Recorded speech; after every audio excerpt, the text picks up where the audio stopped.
हम आसिफ के हिसाब से वो कुछ जान रहे हैं। इस कार्यक्रम की रूपरेखा इस प्रकार है। अतिथि जो द्वारा दीप प्रज्वलन, अतिथियों का परिचय, उसके उपरांत स्वागत भाषण, कार्यक्रम के मुख्य वक्ता का वक्तव्य, आज के हमारे लोकप्रिय मुख्यमंत्री जी का आशीष वचन, उसके बाद आभार के उपरांत सभी लोग अपने स्थान पर खड़े होकर राष्ट्रीय गान होगा। ये कार्यक्रम की पूरी रूपरेखा है आज की।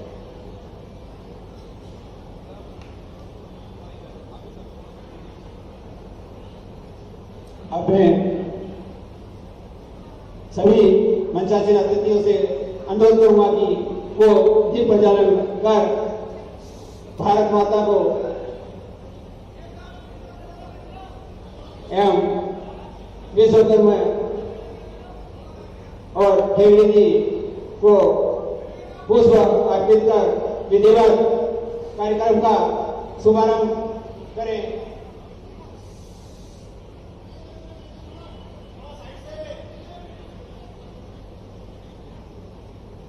बोले भारत माता की, भारत माता की, वंदे वंदे वंदे।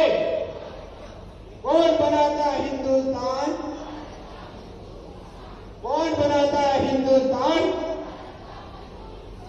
भारत माता की, भारत माता की, वंदे वंदे। भारत माता की, भारत माता की।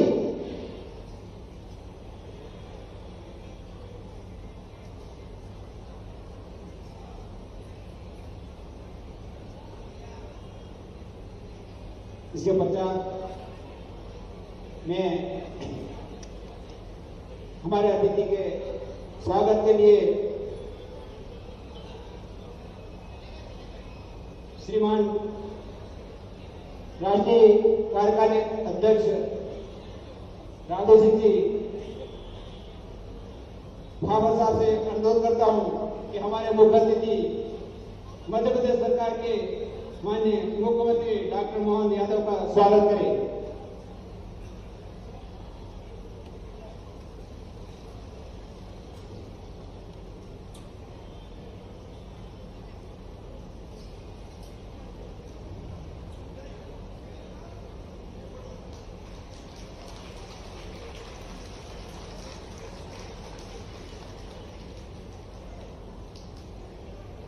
इसके पश्चात मैं हमारे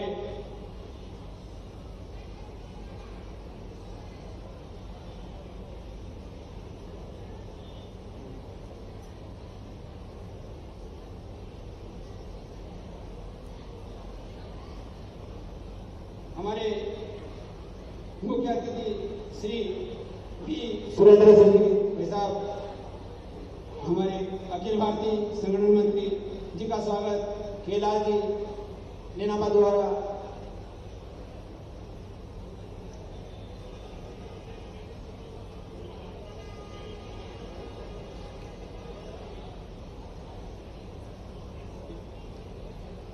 इसके पश्चात मैं संत श्री पवन पंत जी प्रमुख संत श्री भूरालाल जी डामर साहब का स्वागत करने हेतु श्री भरत जी पाटीदार कोषाध्यक्ष वनवासी ग्रामीण मजदूर महासंघ को आमंत्रित करता हूं, वह आए और स्वागत करें।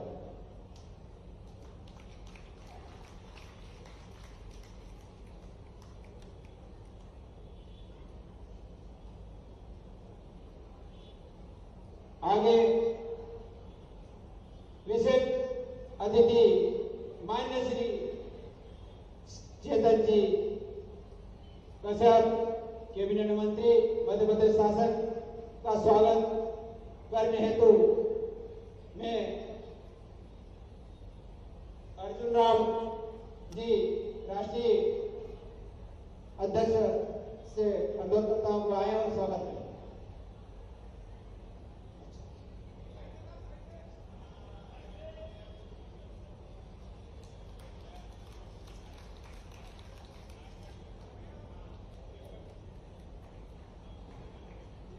मैं मानसिंह जी मेड़ा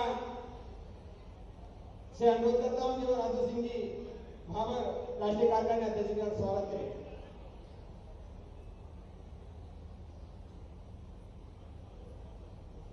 श्री बेरूलाल खदेड़ा जी से पुनः अनुरोध करता हूं वे आए और कृष्ण कुमार बेगा जी अखिल भारतीय संयुक्त महामंत्री जी का स्वागत करें।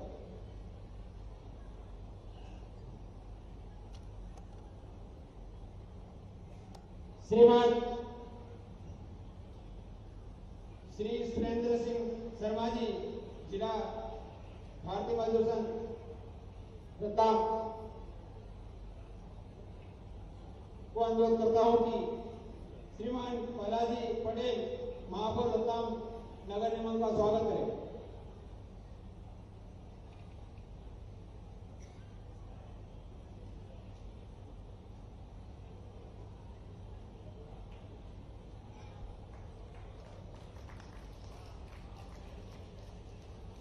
श्री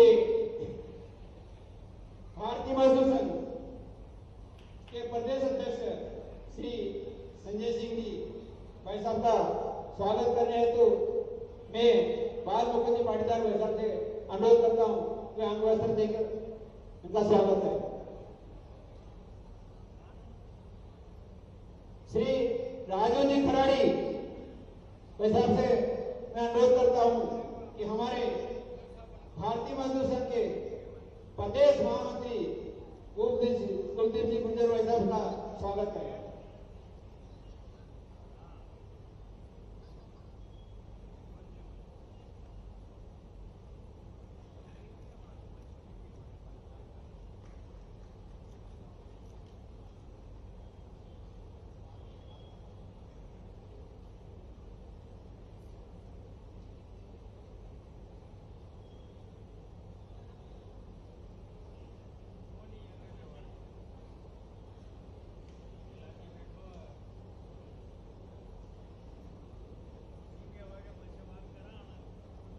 आज का अवसर बड़ा ही सुखद है।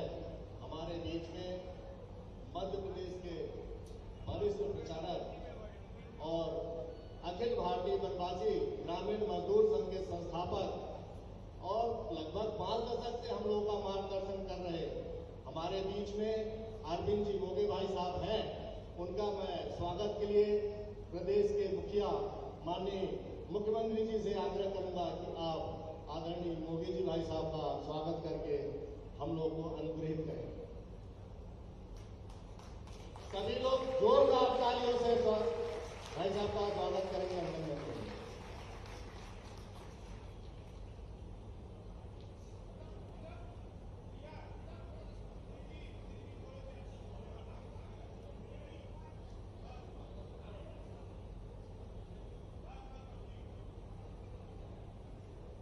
जोरदार तालियों से हम लोग स्वागत करेंगे। भारत माता की, भारत माता की, वंदे वंदे। भारतीय मजदूर संघ, भारतीय मजदूर संघ। कौन बनाता हिंदुस्तान, कौन बनाता हिंदुस्तान। बीएमएस की क्या पहचान, बीएमएस की क्या पहचान।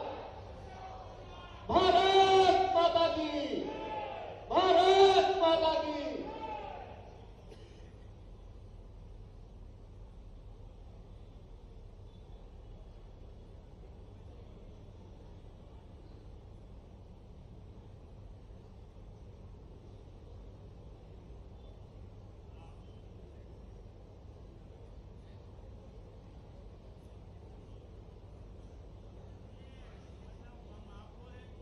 अपने स्वागत भाषण के लिए हमारे रतलाम नगर निगम के महापौर पहलाजी पटेल भाई साहब से अनुरोध करता हूँ वे अपना उद्बोधन दें।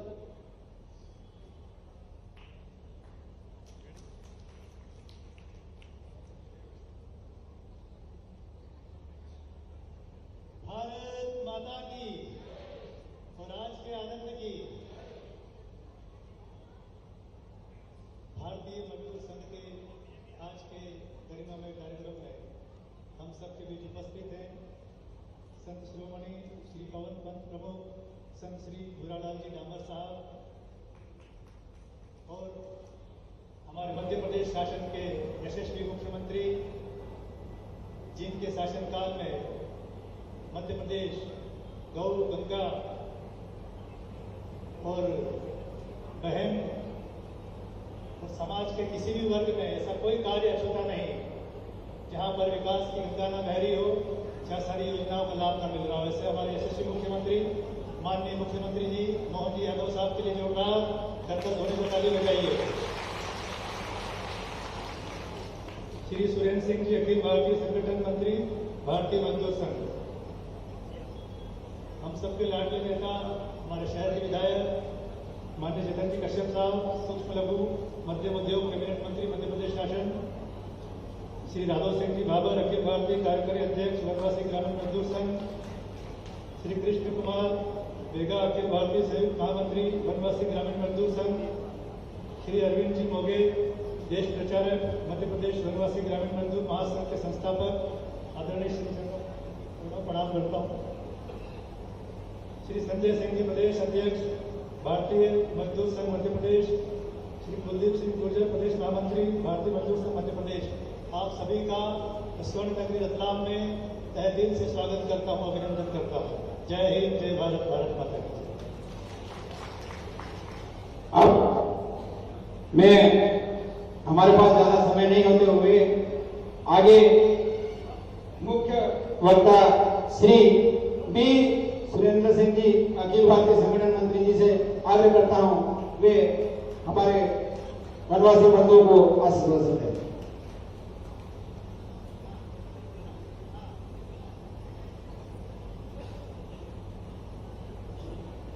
मंच पर उपस्थित है श्री पवनपंती महाराज जी, उसका चरण स्पर्श करते हुए मैं मेरा विषय शुरुआत करता हूं।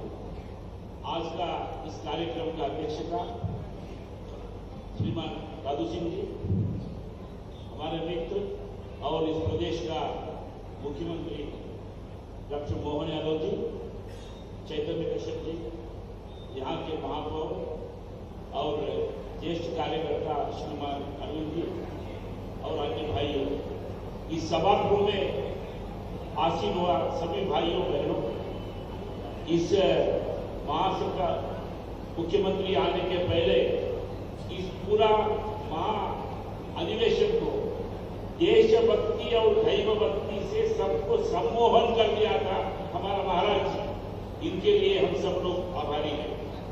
भारतीय मजदूर संघ का आज देश का सबसे बड़ा मजदूर संगठन है और 6,300 यूनियन से 1.5 करोड़ से 1 करोड़ 70 लाख सदस्य रहने वाला हम लोग देश का एक दुनिया का भी डेमोक्रेटिक कंट्रीज में सबसे बड़ा संगठन है और इस संगठन में असंगठित क्षेत्र में लगभग 42 महासंघों में काम करता है।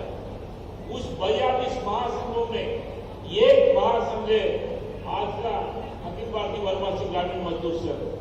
आज का इस अधिवेशन में मध्य प्रदेश का 3 प्रांत मालवा, मध्य भारत, महाकौशल, छत्तीसगढ़, उड़ीसा, झारखंड, बाद में राजस्थान, महाराष्ट्र, विदर्भ, गुजरात, इतने लोगों से यहाँ अधिवेशन के लिए लोगों ने आया।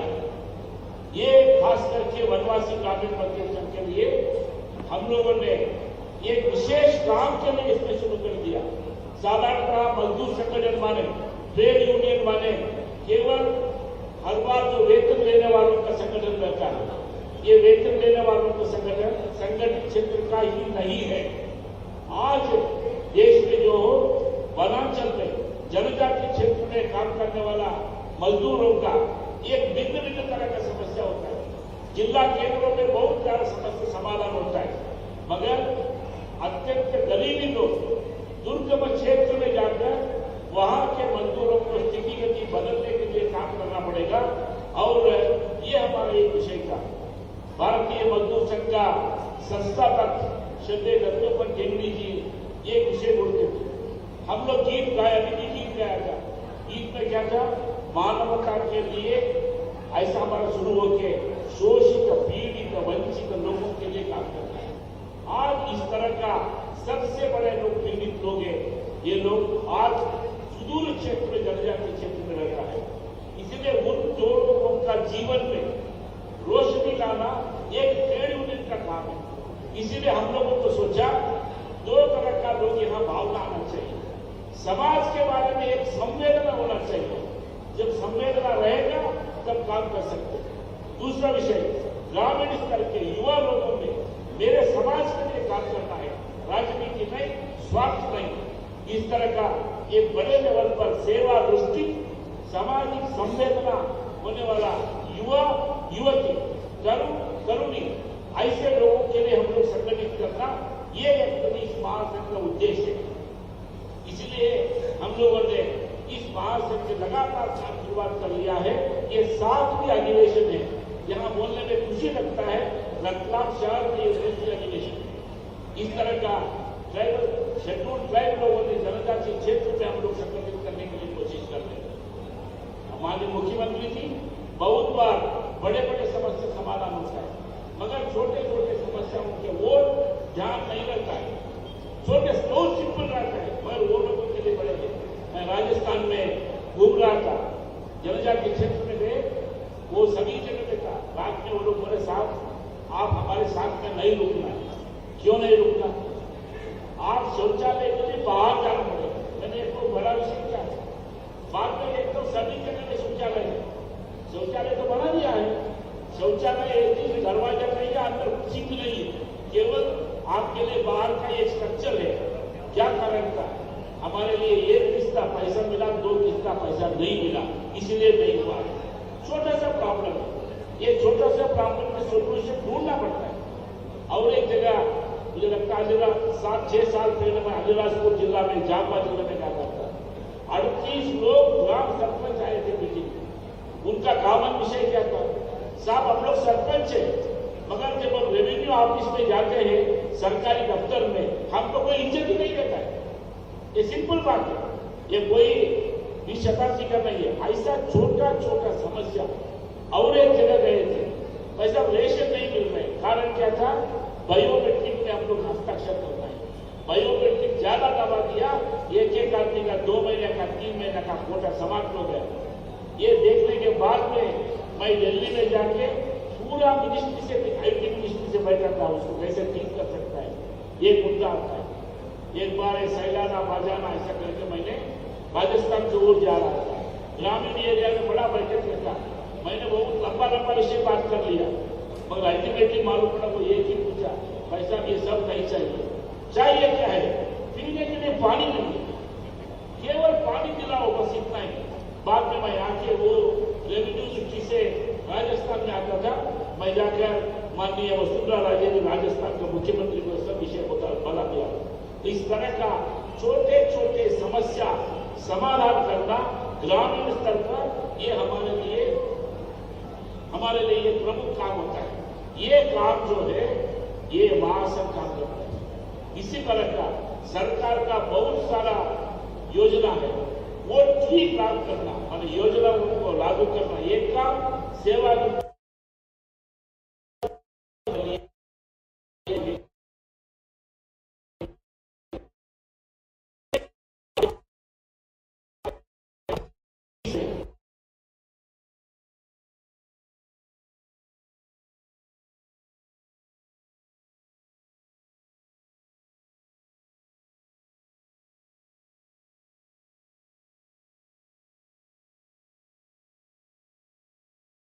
बाद में जो जमीन है, बड़े बड़े बाहुबली लोगों के कब्जा में है, वो लोग कहां जाएंगे?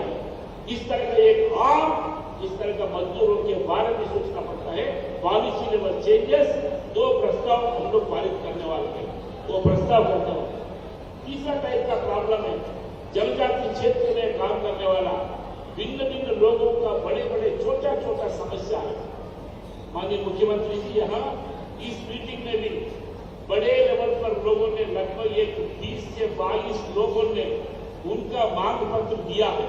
हम लोगों को आपने यहाँ बुलाया नहीं है, मगर भारतीय मजदूर संघ का ये जो प्रदेश का मंत्री श्रीमान पाटीदार साहब ये सारे मेमोरेंडम्स आपके पास लेकर आएगा।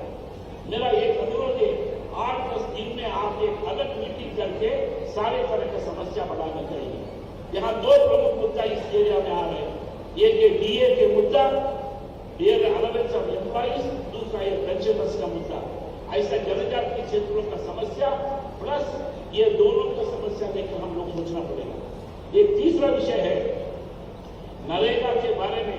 100 दिन का जो नरेगा का काम है वो काम के लिए हम लोगों ने पक्का विषय सोचना पड़ेगा। भारतीय मजदूर संघ लगातार केंद्र, राष्ट्र, ग्रामीण विकास, कृषि मंत्रालय, भिन्न भिन्न लोगों से हम लोग बात कर रहे हैं। विषय क्या है? ये मनरेगा को खेती के साथ जोड़ना पड़ेगा, लिंक विथ एग्रीकल्चरल एक्टिविटी। ये एक बहुत बड़ा विषय है। एक परिवार के लिए 100 दिन का नौकरी, माने एक्चुअली 4 लोग रहे तो 100 दिन का नहीं है, केवल 25 दिन का नौकरी मिलता है। इसलिए पैरामीटर्स बदलना पड़ेगा, फंडामेंटल प्रिंसिपल्स बढ़ाना पड़ेगा। हम वित्त मंत्रालय से भी बात किए थे, 200 रुपया एक आदमी के लिए 200 दिन का आप नौकरी दीजिए, तभी ग्रामीण स्तर पर पलायन रोकेगा। नरेगा के बारे में नया सोच आना चाहिए। एक अच्छा विषय है। माननीय शिवराज सिंह जी से भी हम ये विषय बातचीत किए थे, लैंडलेस लेबरर्स के बारे में। इस तरह का कुछ अलग अलग विषयों के लिए हम लोग बात करना है। मुझे क्या लगता है, ये 2 दिन का राष्ट्रीय अधिवेशन पॉलिसी मैटर्स में, प्रैक्टिकल का मैटर्स में जाएगा। आने वाले दिनों में इस महासंघ, इसके अलावा और 7-8 प्रदेशों में जाना चाहिए, ऐसे हम लोग अपेक्षित करते हुए मेरा विषय समय का एक प्रावधान है। माननीय मंत्री जी ने केवल बीएमएस का कारण ही उनका संपूर्ण समय लेकर आया है। इसलिए भारतीय मजदूर संघों से मुख्यमंत्री को धन्यवाद देते हुए मैं भरत पाटीदार को बुलाता हूँ। कृपया आप जाकर मंत्री को, आप लोगों ने भरत पाटीदार जी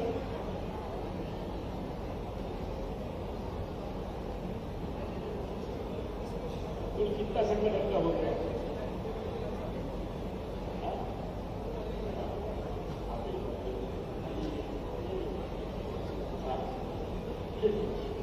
कुल मिला के 30 to 42 आप लोगों ने मेमोरेंडम्स बनाया है। वो सबको लिस्ट आउट करके हम लोग माननीय मंत्री जी को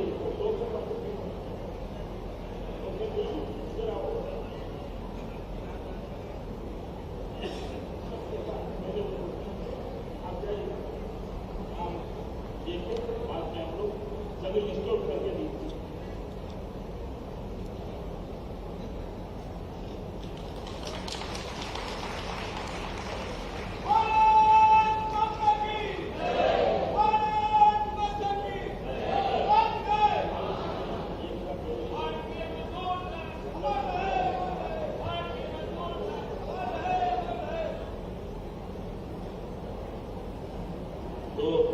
मुझे लगता है इस बार का ये अधिवेशन का ये एक मेजर हमारे लिए एक उपलब्धियां है। इसको बोलते हुए, धन्यवाद देते हुए मेरा भाषण समाप्त करता हूं। भारत माता की जय। बंधु, भारत माता की, भारत माता की। बंधु, लंबे समय से हम जिनका इंतजार कर रहे हैं भाषण सुनने के लिए, उनके लिए एक बार जोरदार तालियों से स्वागत, अभिनंदन। सम्मानी मैं मुख्यमंत्री महोदय डॉक्टर मोहन यादव जी से अनुरोध करता हूं कि वे स्वागत भाषण करें।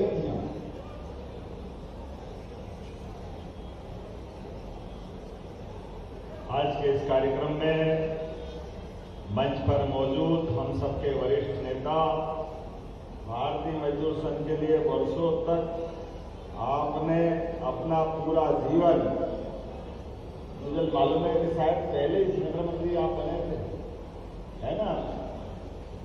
माननीय अरविंद जी भाई साहब, जोरदार अभिनंदन करते हैं अरविंद जी भाई साहब के लिए। इस मंच पर विराजमान परम पूज्य संत पवन पंथ प्रमुख माननीय संत भूरालाल जी डामोर साहब, आपका भी जोरदार अभिनंदन। हमारे मेरे विद्यार्थी परिषद के साथी, अपने मजदूर संघ के अखिल भारतीय संगठन मंत्री माननीय सुरेंद्रन सिंह जी, जोरदार अभिनंदन सुरेंद्रन सिंह जी का भी। पूरा जीवन आप वरिष्ठ प्रचारक हैं और लगातार देश भर में सभी प्रकार के मजदूर के संगठनों की दृष्टि से उनकी गति आए, उनको ताकत मिले, उनकी बात सरकारों तक पहुंचे, उनकी हक की लड़ाई लड़े, इसमें आप काम कर रहे हैं। हम सबके सुपरिचित यहाँ रतलाम के विधायक और मेरे मंत्रिमंडल के वरिष्ठ मंत्री श्रीमान चेतन कश्यप जी, जोरदार अभिनंदन चेतन कश्यप जी सेठ साहब का। उनके बोलने का समय भी मैंने लिया, मैं धन्यवाद देना चाहूंगा आपकी साइड से भी। मैं ही बोल रहा हूं, जोरदार अभिनंदन करना एक बार सेठ साहब। यहाँ के महापौर जिनने स्वागत भाषण में अपनी बात कही, श्रीमान प्रहलाद जी पटेल, जोरदार अभिनंदन प्रहलाद जी का भी। माननीय राघव सिंह भामर जी, अखिल भारतीय कार्यकारी अध्यक्ष वनवासी ग्रामीण मजदूर संघ, आपका भी स्वागत अभिनंदन है। कृष्ण कुमार बेगा जी, अखिल भारतीय संयुक्त महामंत्री वनवासी ग्रामीण मजदूर महासंघ, आपका भी अभिनंदन है। ताली बजाओ तो ऐसी बजना चाहिए कि लगे कि हाँ हमारे अपने भाइयों ने ताली बजाई। इस अवसर पर माननीय संजय सिंह जी, प्रदेश अध्यक्ष भारतीय मजदूर संघ, आपका भी स्वागत अभिनंदन है। श्रीमान कुलदीप सिंह गुजर साहब, प्रदेश महामंत्री, आपका भी स्वागत अभिनंदन। मंच के सामने बैठे हमारे मजदूर संघ के सभी अलग अलग दायित्ववान कार्यकर्ता, आप सबको भी प्रणाम करता हूं, आपका अभिनंदन करता हूं। भाइयों बहनों, इस अवसर पर आमंत्रित अतिथिगण, पत्रकार साथियों, प्यारे मित्रों, ये बात सही है कि मैं आज रतलाम के इस कार्यक्रम में आने के लिए जब भोपाल से चला हूं तो केवल एक ही कार्यक्रम हाथ में लिया है और वो आपको प्रणाम करने का कार्यक्रम है, आपके साथ बात करने का कार्यक्रम। आज के इस अवसर पर जब मुझे ज्ञापन दिए गए तो मैं सुरेंद्र जी आपसे कहता हूं 32 ज्ञापन है, 32। मुझे लगता है कि वो जब एक बार बैठेंगे तो 2-4 और बढ़ जाएंगे, तो कोई बात नहीं। जितने भी ज्ञापन है मैं भोपाल में बिठा करके प्रत्येक ज्ञापन पे आपके हित की लड़ाई लड़ूंगा, आपके जितना हक में हो सकता है वो जरूर करने का प्रयास।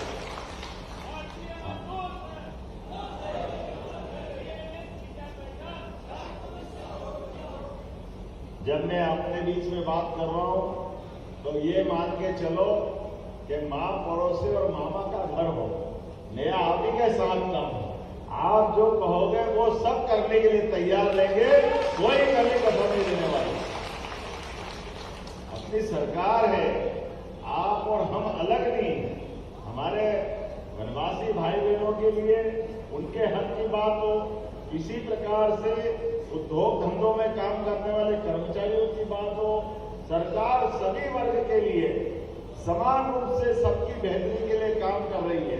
तो पहले दिन जब से यशस्वी प्रधानमंत्री की मौजूदगी में शपथ हुई है, लगातार हम उस दिशा में काम कर रहे हैं, कोई कसर बाकी नहीं रख रहा। हर दिन हमारा आप ही के लिए समर्पित है।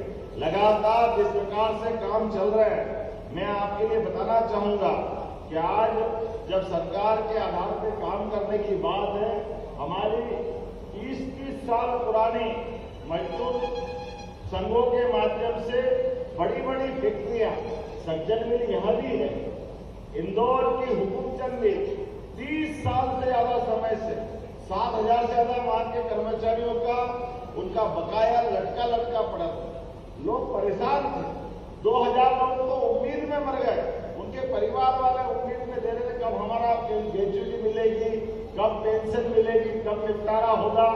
मुझे इस बात की प्रसन्नता है कि 7 दिन से भी कम समय में हमने सारे भाई बहनों का 4,800 मजदूर परिवारों का 224 करोड़ देकर के सारा चुकारा करा प्रधानमंत्री जी के मौजूदगी में।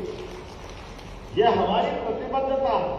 और केवल हुकुमचंद मिल नहीं, हमने कहा सज्जन मिल, बहुत जल्दी सज्जन मिल का भी सारा बकाया हम चुकाने वाले हैं, कोई बचने वाला नहीं। एक भी जेसी मिल ग्वालियर, उज्जैन की श्री सिंथेटिक पाइप फैक्ट्री, जिसका भी पैसा बकाया हम लगातार, माननीय सुरेंद्र जी आपको बताना चाहूंगा, हमारी सरकार बनने के बाद सभी वर्गों की बेहतरी के लिए औद्योगिकरण को भी बढ़ावा दे रहे हैं। जब हम औद्योगिकरण की तरफ बात करते हैं तो बड़े पैमाने में कई लोगों को रोजगार मिलने की संभावना रहती है और उनको रोजगार दिला करके प्रदेश की भी आर्थिक दृष्टि से बेहतर स्थिति लाने के लिए लगातार हमने हर महीने औद्योगिक दृष्टि से संभाग में औद्योगिक निवेश की लगातार योजना प्रारंभ की। 8 संभाग में लगातार हमने एक के बाद एक कार्यक्रम किया और मोटे तौर पर पहले केवल एक ही स्थान पे होता था, लेकिन हमने कहा इसको नीचे तक ले जाने की जरूरत है। और मुझे इस बात की प्रसन्नता है कि जब नवा GIS किया भोपाल में, भोपाल तो 1956 से मध्य प्रदेश की राजधानी थी, लेकिन भोपाल में कभी भी औद्योगिक निवेश का बड़ा कार्यक्रम नहीं हुआ। मुझे इस बात की प्रसन्नता है जब हमने ये निर्णय लिया तो न केवल भोपाल वालों को बल्कि यशस्वी प्रधानमंत्री स्वयं उसमें आए। श्रीमान नरेंद्र मोदी जी का जोरदार अभिनंदन करें। हमारे अपने देश के प्रधानमंत्री, माननीय प्रधानमंत्री आए, गृह मंत्री आए, सभी बड़े बड़े अलग अलग प्रकार के औद्योगिक घराने के लोग आए और सबके माध्यम से हमने अपनी वही प्लानिंग सामने रखी। जैसे अपना नारा कितना अच्छा है, देश के हित में करेंगे काम और काम के लेंगे जोरदार ताली बजा, इस भाव को सामने रखकर किसी भी वर्ग का देश के हित में काम कर रहे हैं। उद्योगपति अपना उद्योग लगाए लेकिन मजदूरों को पूरा दाम दिलाए, उनके हक के बारे में कोई कमी नहीं होना चाहिए। सरकार आपके साथ खड़ी है, इसलिए लगातार हम काम कर रहे हैं और उससे आगे बढ़कर अभी हमने और नई योजना चालू की। ये मशीनीकरण के युग में लगातार मशीन ज्यादा होती है तो कई सारे लोग बेरोजगार होते हैं। हमने कहा इसके बजाय इसमें संशोधन करते हुए उद्योगपति अपना उद्योग लगाए और मजदूर आधारित उद्योग लगाएंगे, रोजगार आधारित उद्योग लगाएंगे। इस दिशा में हम काम कर रहे हैं। उसका परिणाम क्या आ रहा है कि हमारे पास आज भी अगर जैसे उदाहरण के लिए यह हमारा वनवासी अंचल का, आदिवासी अंचल का बेल्ट, यहाँ कई सालों से पुराने जमाने में जिनिंग प्रेस होती थी, काटन की बड़ी बड़ी यहाँ खदाने और गठाने बनती थी और कपड़े की भी मिलें थी, लेकिन धीरे धीरे खत्म हो गई। हमने कहा इसमें संशोधन करेंगे और अभी लगातार इस दिशा में काम कर रहे हैं कि जो रोजगार आधारित, अरे कपड़े के धागे बनाना, कपड़ा बनाना, रेडीमेड गारमेंट्स बनाना और उसमें मजदूरी करने जो आएगा प्रति मजदूर 5,000 रुपया महीना इंसेंटिव सरकार की ओर से देंगे ताकि हमारे रोजगार आधारित कारखाने खड़े हो। बिजली का बिल, बिजली में, जमीन में, फैक्ट्री लगाने में, ब्याज में, सभी में छूट दे करके जो रोजगार आधारित उद्योग लगाएगा उसको हम एक तरह से फैक्ट्री में 70% के आसपास सब्सिडी देने वाले हैं, क्योंकि रोजगार चाहिए। हमारे राज्य के अंदर हमारे गरीब लोगों को रोजगार आधारित काम मिलता है, उसकी बात ही अलग है। इसलिए बड़े पैमाने पर बहुत जल्दी अपने ही रतलाम के पास बदनावर से लगे हुए क्षेत्र में 1 लाख फैक्ट्रियों का 1 लाख रोजगार मिलेगा। पीएम मित्रा पार्क के माध्यम से जोरदार अभिनंदन करें। हमारी बहुत जल्दी वहां का इंडस्ट्रियल बेल्ट का लोकार्पण होने वाला है। मेरी अपनी सरकार बनने के बाद उज्जैन में हमारी बहनों के लिए भोपाल, उज्जैन, खरगोन, खंडवा, बुरहानपुर तक जहां भी हमारी कृषि और खासकर खेतीहर मजदूरों का क्षेत्र है, इसमें कृषि आधारित उद्योग धंधों के लिए लगातार अभियान चला रहा है। मैं मान के चलता हूं आज के इस अवसर पर जब मैं दूसरी बात कर रहा हूं तो रतलाम हमारे लिए वैसे तो एक अलग प्रकार का स्थान है। रतलाम से लगा पूरा देश, रतलाम की तरफ देखो तो जहां से इसकी लोकसभा अलीराजपुर तक जाती है और अलीराजपुर में हमारे वनवासी भाई बहन बड़े पैमाने पर हीरे के काम करने के लिए सूरत जाते हैं। हमने कहा सूरत की जरूरत नहीं है, अलीराजपुर में हीरे के लिए काम का कारखाना खोल रहे हैं, वो वहीं काम धंधा करे, उसकी जिंदगी में वहीं से रोजगार आए। न केवल हीरे के लिए बल्कि अपने सभी प्रकार के, अभी आप श्री अन्न के माध्यम से मक्का, ज्वार, कोदो, कुटकी ऐसी कोई भी मोटे अन्न की योजनाओं के आधार पर 1000 रुपया क्विंटल का इसमें हमने अलग से अनुदान चालू किया कोदो कुटकी के लिए और बड़े पैमाने पर ये इथेनॉल के प्रोजेक्ट लगा रहा है। तो खेती में भी अपने लिए मक्के को प्रोत्साहन देने के लिए आप देखो बाजार का भाव मक्का का पहले 1200, 1400, 800 में खरीदते थे, आज 2400-2500 ज्यादा मक्का निकल रही है। जोरदार अभिनंदन करें अपने किसान भाइयों के लिए, अपने खुद के खेत में भी आमदनी बढ़े। इसलिए हमने प्लान बनाया कि एक खेत तक, प्रत्येक खेत तक पानी पहुंचा करके उनके जीवन में भी बदलाव लाएंगे। उनके जब बिजली आएगी, बिजली के माध्यम से आज यहाँ इसी रतलाम के पास का ये जो 8 लेन सुपर एक्सप्रेस है, यहाँ एक बहुत बड़ा औद्योगिकरण की दृष्टि से एक नया कारखाना के लिए औद्योगिक क्षेत्र विकसित कर रहे हैं। लेकिन मुझे मालूम है कि हमारी बहनें, कई लोग गांव से आते जाते, लेकिन बड़े बड़े कारखाने के आसपास उनके थोड़ी देर आराम करने के लिए उनको थोड़ा सा साफ सुथरे या जरूरत पड़ती है तो एक तरह से फैक्ट्रियों के अंदर हॉस्टल टाइप व्यवस्था की जरूरत पड़ रही है। हमने मास्टर प्लान में बदलाव करके औद्योगिक क्षेत्र के साथ भी मजदूरों को पक्के मकान ढंग से मिले, इसकी भी मंजूरी देने का काम चालू कर दिया। मजदूर झुग्गी झोपड़ी में और उद्योग में काम करें, ये बात समझ में नहीं आती। इसलिए हमारे लोग बराबरी से लेना चाहिए। उनके लिए भी माननीय सुरेंद्र जी ने कहा है, लेटरिन बाथरूम की जरूरत पड़ती है, खाना बनाने की जरूरत पड़ती है, आराम की जरूरत पड़ती है। तो छोटे छोटे मकान औद्योगिक क्षेत्र में रखकर भी एक तरह से वो हमारे लिए, सबके लिए सुविधाजनक होंगे। इतना ही नहीं, आने वाले समय में अपने खास करके गरीबों के लिए हमने अभी तक एम्बुलेंस थी, तो एम्बुलेंस में कोई बीमार हो जाए तो एम्बुलेंस आ जाती है, फोन करो तो पैसा नहीं लगता। लेकिन ये भौगोलिक दृष्टि से बड़ा हमारा प्रदेश है, ऐसे में गरीब आदमी उसके जीवन में भी कोई कारण से हॉस्पिटल छोटा है, भर्ती हुआ है, बीमारी बढ़ी है और बड़ी जगह पहुंचाना, अब बड़ा आदमी तो कहीं से भी कुछ कर लेगा, गरीब आदमी कैसे जाए? तो हमने गरीबों को भी एयर एम्बुलेंस की सुविधा दी, हेलीकॉप्टर से ले जाएंगे, हेलीकॉप्टर से एक पैसा आपका नहीं लगने वाला, केवल आयुष्मान कार्ड बना लो। जहाँ हवाई जहाज होगा, जैसे यहाँ हेलीपैड हवाई पट्टी है, वहाँ हवाई जहाज उतर जाएगा, लेकिन जहाँ हवाई जहाज नहीं उतर सकता वहाँ हेलीकॉप्टर उतारेंगे। लेकिन एक एक गरीब आदमी की जिंदगी में बेहतरी करने के लिए लगातार एयर एम्बुलेंस की सुविधा हम चालू कर रहे हैं।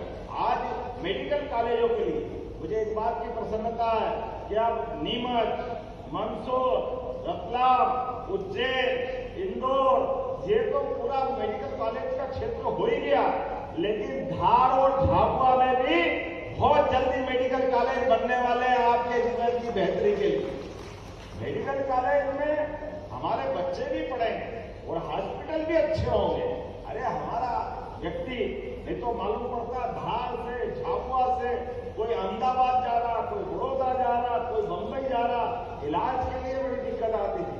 हमने कहा 2 साल से भी कम समय में सारे स्थानों पर, खास करके वनवासी अपने आदिवासी भाई बहन के क्षेत्र में बड़े बड़े मेडिकल कॉलेज खोलते हुए ये नई व्यवस्था खड़ी कर रहे हैं। यशस्वी प्रधानमंत्री की बात करते हैं तो आज बदलते दौर में यशस्वी प्रधानमंत्री ने पारंपरिक कौशल और श्रम शक्ति से भारत का समृद्धि का आधार बनाने के लिए अब मिट्टी की कला, काष्ठ कला, धातु कर्म, शिल्प, इंजीनियरिंग ऐसे सारे क्षेत्रों में, और इसको सरल भाषा में कहो तो बढ़ई, लोहार, सुनार, कुमार, मूर्तिकार, मोची, बढ़ई, राजमिस्त्री, ऐसे सारे लोगों के लिए भी सरकार काम कर रही है। ये गिग वर्कर्स के लिए भी सरकार के माध्यम से बहुत सारी योजना आई है। मुझे इस बात की प्रसन्नता है कि हमारी सरकार ने भी लगातार संबल योजना के माध्यम से और उसके अलावा भी गरीब, महिला, किसान, युवा, ये चारों वर्ग की बेहतरी के लिए अलग प्रकार के आयोग बनाए। एक एक वर्ग में इनके जीवन में कैसे बेहतर से बेहतर सरकार की योजना बने, उनका लाभ कैसे मिले, इस दिशा में हम काम कर रहे हैं। जब मुझे इस बात की प्रसन्नता है कि आपके बीच बात कर रहा हूं, तो संबल योजना के माध्यम से अभी तक हमने 2023-24 में 96,610 परिवारों को 711 करोड़ की राशि आपको दी है। जोरदार अभिनंदन करो संबल योजना के माध्यम से। और आप सबसे भी निवेदन करता हूं, संबल योजना में नाम जरूर जुड़वाना। संबल योजना में सामान्य व्यक्ति पे भी अगर 60 साल से कम वाले हैं तो उनके लिए 2 लाख तक की राशि आप उसमें देते हैं। और केवल राशि नहीं, सभी बच्चों को पढ़ने की व्यवस्था, उनके हॉस्टल में रहने की व्यवस्था, खाने पीने की व्यवस्था।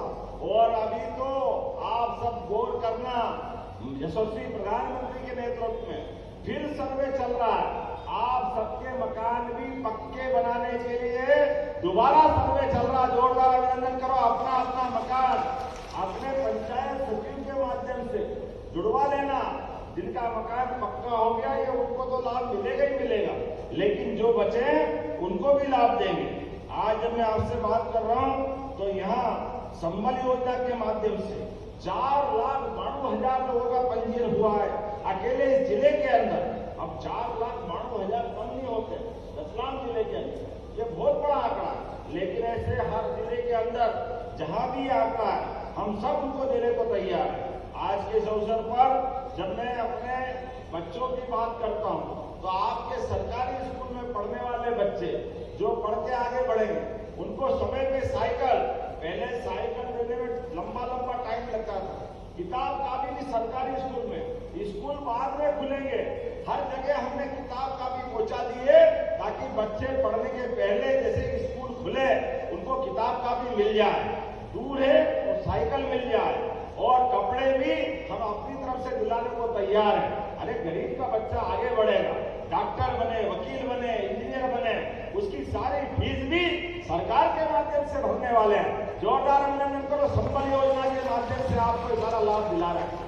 बदलते दौर में जिस प्रकार का समय चल रहा है, मैंने कल ही अम्बेडकर जयंती के अवसर पर हमारे यहाँ पशुपालन को लेकर के एक बहुत बड़ा अभियान चल रहा है। हमारे लिए जब खेतों में आमदनी बढ़ रही है, बिजली, पानी पर्याप्त उपलब्ध हो रहा है, लेकिन खेती के अलावा भी पशुपालन अर्थात दूध उत्पादन से भी आमदनी बढ़ती है।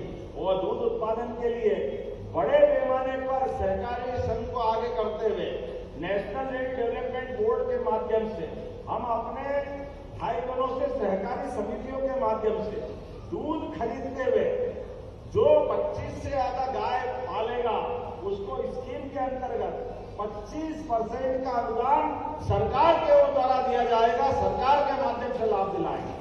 जिनके घर में गाय और भैंस हो वो दूध उत्पादन करें, दूध को खरीदने की गारंटी सरकार देगी। लेकिन किसी भी हालत में गरीब आदमी की जिंदगी बेहतर होना चाहिए। जब मैं आज वनवासी ग्रामीण मजदूर महासंघ में बात करता हूं तो इसका दायरा तो बहुत बड़ा है, बहुत देर तक बोल सकते हैं, लेकिन बोलने के बजाय करने की जरूरत है। तो मैं आज पुनः दोहराता हूं, बहुत जल्दी भोपाल में बैठेंगे और आपके साथ खड़े कदम से कदम मिला करके आप जो जो मांगोगे वो सब देने का प्रयास करेंगे। हमारे सारे भाई बहनों के लिए एक बार फिर मैं हृदय से आभार मानता हूं और धन्यवाद देता हूं। आपने मुझे बुलाया, आप इस परिवार में आने का मौका मिला और एक पंथ दो काज आपसे भी मिला और हमारे बड़े भाई माननीय सुरेंद्र जी से भी मिलने का मौका मिला। और माननीय अरविंद जी, पूरा जीवन आपने दिया है, आपका अभिनंदन करते हुए हम अपने आप को गौरवान्वित महसूस करते। जोरदार ताली बजाएं अरविंद जी भाई साहब के लिए। आपका पूरा जीवन हमारे गरीब वर्ग के जीवन के बेहतरी के लिए लगा है। ऐसे ही अपने जीवन को भारत देश प्रचारों के माध्यम से हम सब काम सीखने की प्रेरणा पाते हैं। एक बार फिर मैं आप सबका भी वंदन करता हूं, अभिनंदन करता हूं। मेरे साथ दोनों हाथ की मुट्ठी बांधकर ऊपर हाथ करके बोले, भारत माता की, भारत माता की। वनवासी ग्रामीण मजदूर महासंघ, बहुत बहुत धन्यवाद।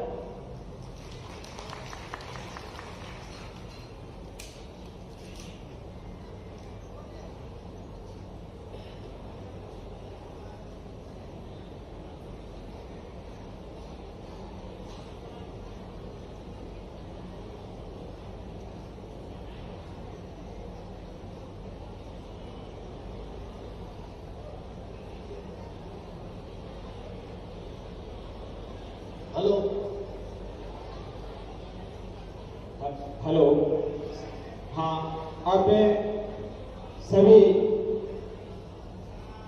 वनवासी बंधुओं से अनुरोध करता हूँ कि अभी भोजन के पैकेट जहाँ बैठिए वहीं बैठिए। भोजन के पैकेट यहीं मिलने वाले हैं, आप उठ के मत जाइए।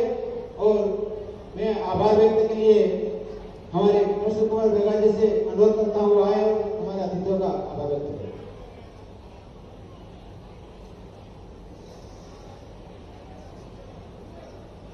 रतलाम के इस पावन धरती पर अखिल भारतीय वनवासी ग्रामीण मजदूर महासंघ की जो ये 7वां अधिवेशन आयोजित हो रहा है, हमारे बीच में मध्य प्रदेश के यशस्वी मुख्यमंत्री माननीय डॉक्टर मोहन यादव जी पधारे और हमारे बीच में वनवासी मजदूर संघ के लिए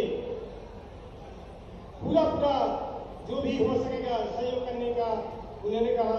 इसके लिए और मंच पर बैठे सभी पदाधिकारियों का मैं आभार व्यक्त करता हूं और माननीय मुख्यमंत्री जी का भी मैं अपने अंतः मन से धन्यवाद आभार व्यक्त करता हूं। धन्यवाद। आप सभी से आग्रह है कि अपने स्थान पे खड़े हो जाएं। राष्ट्रगान लेना है।